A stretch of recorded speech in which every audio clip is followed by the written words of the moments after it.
Morales, and she could maybe bring some new wind, some fresh wind into the whole way we draft supports and the way we prioritize supports. Very well could, and that's why it's so exciting every time a new hero comes in. But hey, as we were talking about, Uther actually going to be the ban from Dignitas. And it's ROCCAT who removes Abathur. It's purely map dependent, I think, here. Abathur's just too good on Hollow. This is so smart. They're going to ban out Uther, force out the ban on Abathur, which is very intelligent, but I would get first pick carry. Yeah, that's exactly what we talked about. I was like, all right, well now... Just first pick it. Yeah, if we have the first pick, why not just remove Uther and be like, either you have to ban Karasim or give it to us, and Dignitas will pick that up right away. That's the first Karasim first pick, and it's a direct reaction to last game. I mean, it makes a lot of sense, though. Now Bakery's going to be really comfortable and be able to kind of play around that. But that does mean a lot of these other standard favored choices are open for ROCCAT. So what do you think is a priority on Cursed Hollow? So yeah, a very popular thing to do when someone picks a support, normally Uther, but this time it's Karasim, to do is like pick double warrior like Johanna or Leoric. But in this case, ROCCAT actually says that Kel'Thas is a priority. Interesting to see. I mean, he has done a lot of things considering all the chain bombs we've seen, even neglecting the arcane barrier at level 16. Right. Yeah. With backdraft, yeah. But I'm actually quite surprised, honestly, to see them prioritizing Johanna over Leoric, because on Cursed Hollow, the battleground tends to go to a pretty late game for sure. And Leoric's his trait, the death timer, is so low on him, and he just has a profound impact on the game. And they're leaving that open for Dignitas. Yeah, I like picking Johanna once you know a little bit more about the opponent's draft. I like her a lot against Raynor and against Zeratul. A little bit less against mages. But yeah, there is Zeratul coming out for Snitch, undoubtedly. Jaina there for Dignitas. So they don't have any warriors yet. So ROCCAT could say Sonya, but doesn't have Uther support. Yeah, that's true. That's that does change things a little bit in terms of the warrior. Now, on the side of Dignitas, do you ban the Leoric as your second ban because you don't want both Jaina and Leoric to go over with you not having an option? I think we could see, that could be true. I mean, it's a bit of a big threat now, isn't it? Because you've really gone for the support and the assassins right now, pretty top heavy. It is though, but their comp is already so strong. Zeratul, Jaina, they might not even be worried about Leoric. Now we see the Tyrael ban, so Team ROCCAT is putting the threat of a warrior lock on the table. Yeah. And that's very interesting. I just want to say, if they don't ban a warrior, which they haven't, what happens if ROCCAT just says, all right, well, you've already picked your support, so we're just going to take Leoric and Muradin, because that combos with the Kel'Thas too. Honestly, that is a very MVP Black thing to do. They actually, if they can get Kel'Thas on their team, they will often run triple warrior in the front line paired with something like Malfury and Tranquility, and 3 warriors becomes so hard to eliminate them, and you have all the peel in the world to keep that Kel'Thas alive. Plus, every single person is safe against Zeratul Void Prison. There we go with Muradin. The prophecy is starting to take shape. Yeah, everyone can keep themselves alive. Malfurion has Ice Block, Kel'Thas has the Arcane Barrier later, so that could be a nice Zeratul counterplay. If you've ever played Zeratul on ladder, you're going up against 1 support, 1 damage dealer, triple warrior. It's not a fun party. Yeah. You have to go up. Because you're like, who do I target? I mean, I have to target the damage dealer, but they're probably going to get saved. Like, are you guys okay with me sitting this fight out? And there it is, triple warrior, Muradin and Sonya. They had great success with Sonya in the last game, so sticking to their guns here. Love it. It's cool to see how Chris has become such an important factor in this matchup. Yeah. They try to take Kerrigan away from him because they know he's so strong in it, but they can't ban enough bruises and they can't ban enough aggressive heroes against Chris. Can we have more bans, please? Like, Chris is too good at too many heroes. Yeah, I mean, think about this. Right now, it's kind of that battle between Chris's ego and Bakery's ego. It's like, well, all right, you have Sonya, I have Karasim. We'll really see who the better player is because we both have our kind of favorite heroes in this game. Can Dignitas close it out and make it to that finals? And of course, BlizzCon. And it is a very important game because right here, here's what else happens. If ROCCAT wins this, you cannot ignore the power of a momentum. So in any sport, in any game, oftentimes you have a best of 5, best of 7, and you start kind of going for that reverse sweep. It generally happens. And that's exactly how ROCCAT secured first place during the third qualifiers. Yeah. Anubrak probably to counter the Malfurion, which you guys alluded to. There's one more tank possible to take. Maybe Arthas, because it's a little scary going up against triple warrior without enough peel. Arthas would do that job fairly well. All right. Well, it is interesting. Of course, the Nubarak warrior we don't talk about too often, not as high priority, but does come up now and then. And like you guys said, that good counter against Malfurion, kind of preemptively picking that up. If you can throw the cocoon at Tranquility, if that is what they go for, it's a great response to that kind of synergy. So now they have to think about it. Is Malfurion worth doing? They've already shown a Nubarak. Do we want to go with Malfurion? You know it's what? a tough call. They could even go Nazebo last pick. Like, yes, I know Anubrak, very squishy solo warrior, but he can play a kind of standoffish style. Honestly, hitting one impale on the front line, bursting down the front line, and mark cocoon on mouth. This could be time for your girl Lily Nah, here. it's Arthur. I'm serious for about ROCCAT Lily? though. They Okay. could run Lily. Cups would not be the worst thing in the world here. What do they have for interrupts? It's just Nubarak. No, they are sticking to their guns with Mal. I would have loved it. Yeah. But I mean, it would have been pretty crazy and creative to see. And I see your reasoning already when you say that, especially with the triple warriors coming in and the way they're going to set up. If you get cocoon as mouth, you can counter ice block and you can dodge it. But Lily, if you start jugs, it's definitely interrupted. At least mouth still comes out with a few ticks of tranquility. So Okay. it'll be quite risky. I think if you saw Lily, it would actually be Water Dragon, recognizing the team can kind of take care of itself. Yeah. Right. But it's actually going to be probably Tranquility Ice Block. I don't think we'll see Twilight Dream Bolt of the Storm. Yeah, I would. As fun as that is to do on ladder. Yeah, I would assume that it will be Tranquility. I mean, given the rest of the team and given how this map's going to And play I mean, out. both Lily and Malfurion are sort of susceptible to a Nubarak. I mean, Lily, if she goes for the Jug of 1,000 Cups, there are 2 stuns on a Nubarak alone to interrupt her potentially. Yeah. So either way, I mean, between a rock and a hard place, they have to take that pick. Now, I want to ask about the Divine Palm. Do we still expect to see that on Bakery just because he's so good with it? Ooh, triple warrior. Yeah, because it is triple warrior, right? And they're going to have to engage first if they want to win fights on the side of ROCCAT. The thing is, the way they're going to engage is never going to be like a single warrior going in. It's something that you want to try to pick off one warrior at a time. If you're hitting 2 to 3, it doesn't have the same impact generally because one falls below health and your focus goes to a different hero. With Tranquility on top of that, they do have to sustain through that kind of situation. On the flip side, then, with ROCCAT's composition, do you think it's important for them to always have to try to bait out that Divine Palm? Because they're not always going to have the most burst, are they? I mean, given the composition they have. Not sure if that's going to work against Bakery. Well, I know. I'm just saying. I'm not saying that that's what will happen, but Yeah. does that kind of have to be the way they play about the fights? Or do they maybe just even avoid it and just put pressure on all the time by being like, well, we have 3 warriors, what are you going to do? Before level 20, that could be one of the ways to, to win the fights. But we saw Bakery in the previous game take Peaceful Repose. Yeah. And as late, like that's the last point. Like if he gets that level, you can't even bait it out. Yeah, they are probably pretty much done if it's Bakery on that Karazim. It's going to be dangerous. So now that we have these drafts set, ladies and gentlemen, we are in the 4th game. Dignitas still, of course, 1 win away from going to the finals, going to BlizzCon. But ROCCAT, they're making a stand for themselves on Chris Hollow, Grubby, and Jake. I mean, how do you view these drafts? We've talked about the separate parts, but ROCCAT, do you think that momentum is going to continue? I think ROCCAT's draft looks really solid. The only thing they're missing is an Uther that they would like that ideally. With the comp they have, they cannot afford to extend too far into the back line. So ideally, it's just like you said, they've got to bait out that Divine Palm, kind of go in and out as much as possible. Don't use their charge-ins too much, too quickly. Like if Murden jumps the backline, he is very exposed. He can't do that with the Malfurion healer against the comp that they have. Also because of Void Prison. So this warrior comp needs to be a very tight unit. And that allows Jaina to hit better Blizzard, better Cone of Cold, better VP. I think in the end, the best skill will win. I don't see like a very clear draft advantage. There's a ton of pressure in Kel'Thas in the situation too, right? He is that only real damage dealer that they have. Yes. And that's going to be Zeratul quest, to find Kel'Thas and apply as much pressure as humanly possible to force the hand of Murden, force the hand of that team to just try to find the defense. So one thing, we've been talking a lot about Divine Palms here in Bakery, how good he's at landing them.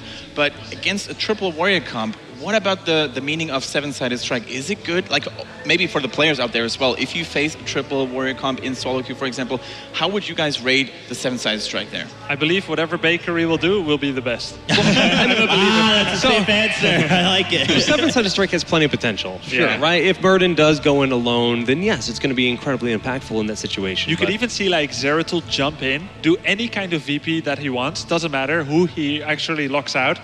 Monk actually jumping with the Radiant Dash on Zeratul and then just 7-sided striking the remainder together That's with true. Zeratul as a diving buddy. Like, there's so much potential. It's really stylistically up to them. It would be actually really interesting to see if he does go 7-sided strike and a different way on how he uses Karasim in this composition. Ladies and gentlemen, we are ready to jump into game number 4 between ROCCAT and Dignitas. Of course, we will be following the game alongside Kalaris and Todd.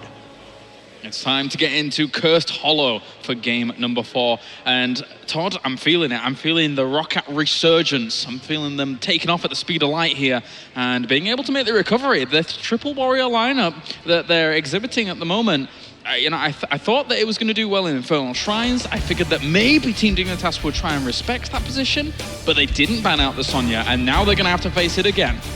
Yeah, after a game like they had, we expected the ban on Sonya, but they didn't go for it.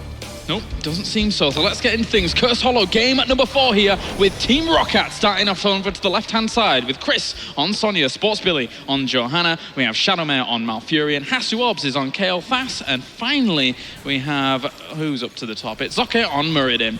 And over to the right-hand side, we have our second team here in Team Dignitas with Athero on Anubarak. Snitch is on Zeratul. Zarmony will be playing out. Who is that? Is it?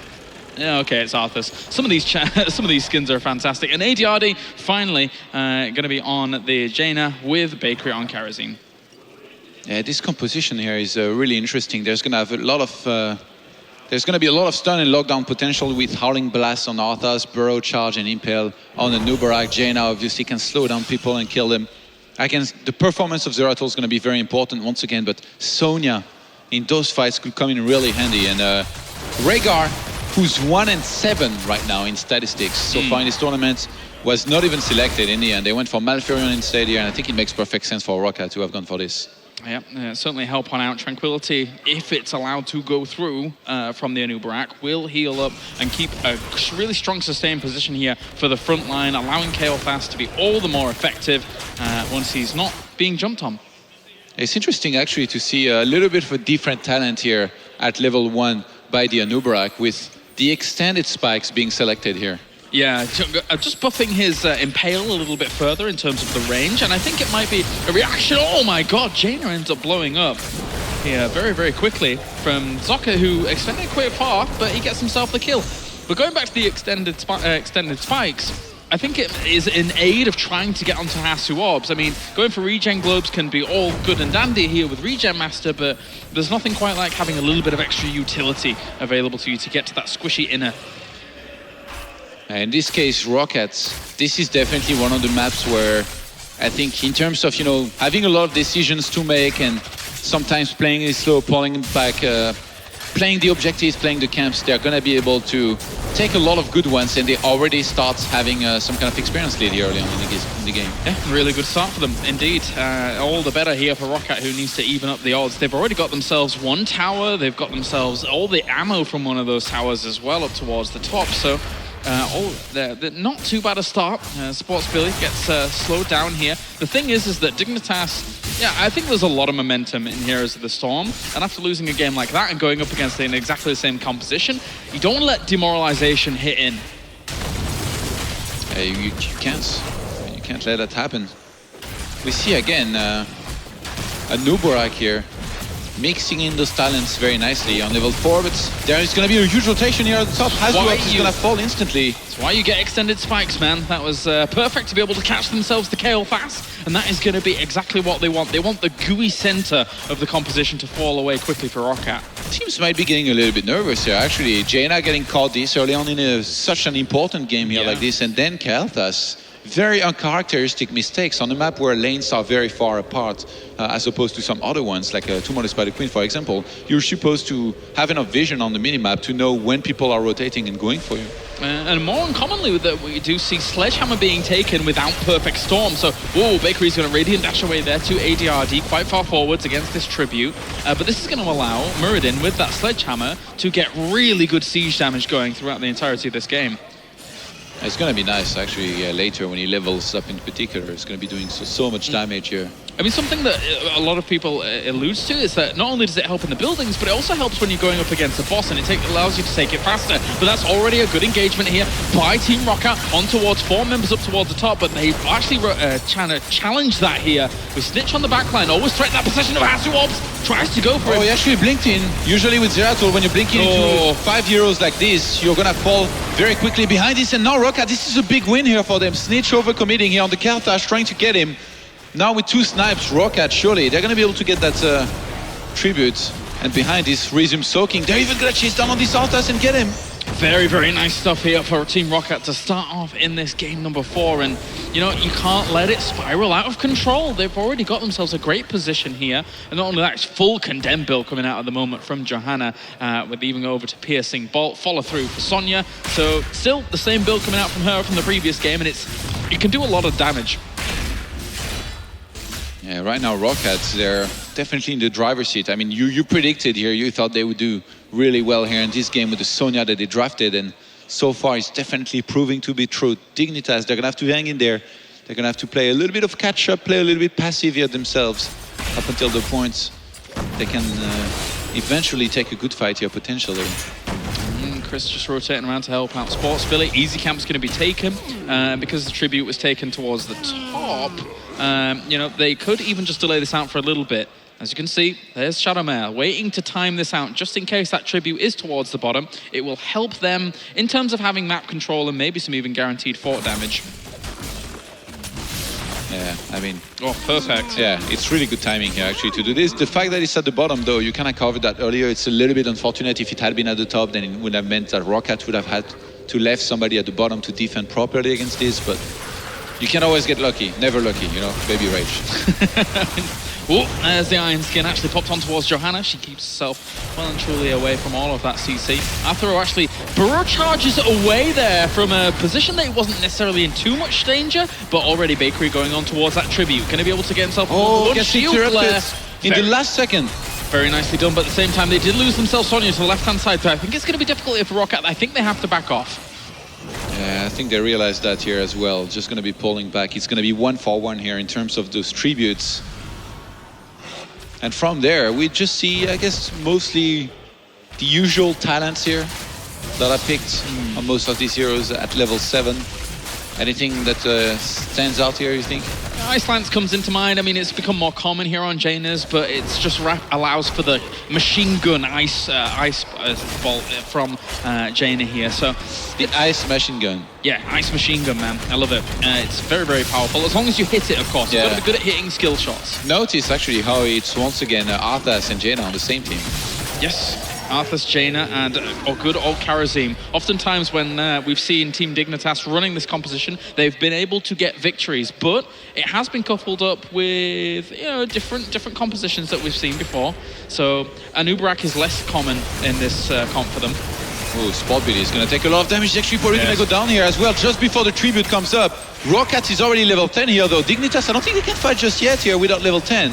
Shadowmare wasn't actually claiming that tribute there for a moment, so I think he misclicked there. I was looking a little bit. He's actually delaying this out even more, just waiting to try and help out the team. And level 10 will not be gained here by Dignitas. Johanna just about to resurrect. I think ROCCAT, they're just going to give it up here. Yeah. That was a huge win here for Dignitas to catch Johanna like this and then eventually slow down. But like you said, I think Shadowmare had a shot here to get that on time if he had tried from the very start. Yeah, I kind of think so. There's some interesting little choices that come out from Team ROCCAT from time to time about their objective control that I don't know what the delays are sometimes. I guess he just wanted to be super prepared for when something were to happen, if he needed to move away, if he wasn't being committed to it, or something like that. Yeah, it looks like, Oh, seven-sided strike comes in, and whoa, I didn't even realize he picked up seven-sided strike instead of Divine Palm here. That's a little bit of an adaptation from Dignitas. Yeah, fully knowing that there's going to be warriors here at the front trying to do as much damage to them here as possible. Bakery adjusts here, and I mean, at this point, he's the king of Karazim here. Yeah, some people, like, we haven't really properly explained for seven-sided strike properly, is that it's not based on just pure damage, it's based on percentage. So it's 7% every single strike, which means that if you are going up against a heavy warrior composition with a lot of high health enemies, you can technically have a lot of damage output. And actually that triple tank, that double tank lineup plus Zeratul here for Dignitas is super sustainable at the front because there's going to be Locust Swarm plus Army of the Dead here to work with. Okay, they've got themselves the boss down towards the bottom. At least it's not going to be a double boss here for Dignitas, as well as the Curse that is pushing on at the moment. This blue team go up against it, and that top 4 is guaranteed to die. Likewise, though, they could easily ROCCAT get themselves the sport towards the bottom. Yeah, I think they just shouldn't stop. There is even a chance they do some damage here on the keep because the Curse is on.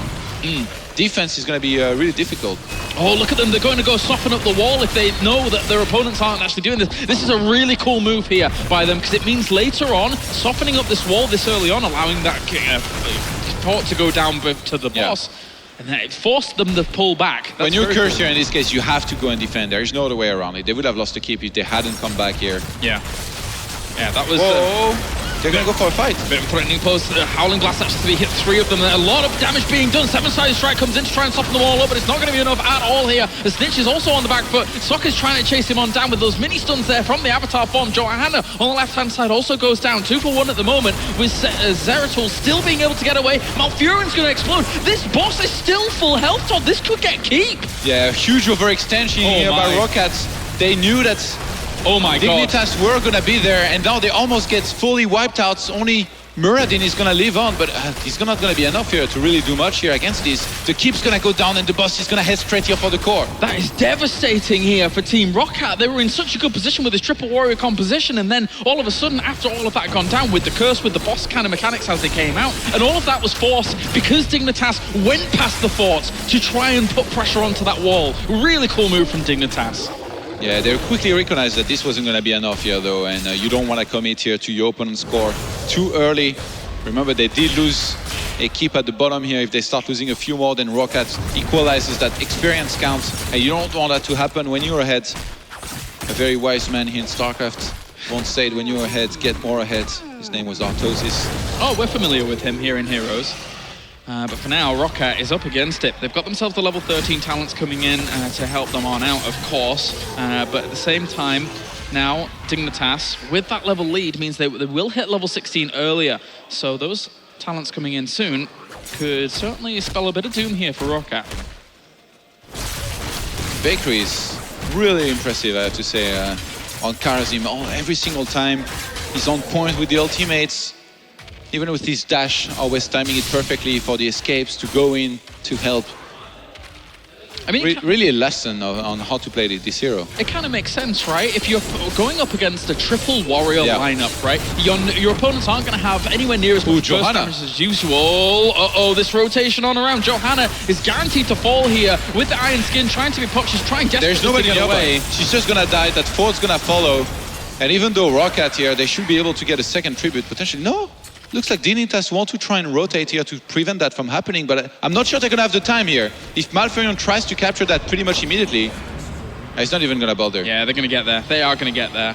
But I mean, back to the point, they don't really need Divine Palm because nobody's being blown up super fast unless they're all being focused and in a bad spot, and then they would probably die anyway. Well, they're the one blowing them up super fast with 7-sided strike. They really are. This is very cool choices here from Bakery and Dignitas as a whole. It's not just something that they said on a whim, right, let's do this. It's like, this is calculated, very calculated here by Dignitas.